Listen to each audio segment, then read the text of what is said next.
చక్కగా కూర్చోండి, చేతులు పెట్టండి. అసలు చెప్పకముందు ఈ బాక్స్ గురించి ఒకసారి చెప్తాను. తెలుసా ఈ బాక్స్ ఏంటో? తెలుసు కదా? లెసన్ అయిపోయిన తర్వాత క్వశ్చన్స్ ఉంటాయి. అర్థమైందా? ఎవరు చక్కగా ఆ లెసన్ వింటారో వాళ్ళు మాత్రమే చెప్పగలరు, వాళ్ళకు మాత్రమే టిప్స్ ఉన్నాయి. దీంట్లో అర్థమైందా?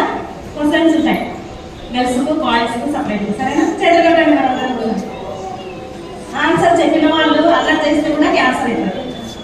కరెక్ట్ ఆన్సర్ చెప్పిన వాళ్ళు చేతులు కట్టుకోకుండా, స్ట్రైట్ కూర్చోకుండా, లైన్ స్ట్రైట్ లేకుండా క్యాన్సర్ అయిపోతారు. ఒకసారి చెక్ చేసుకోండి లైన్. అలా మధ్యలో గ్యాప్ ఎందుకు వచ్చింది? అక్కడ గోడకు ఎందుకు అనుకున్నారు మీరు ముసలల్లా?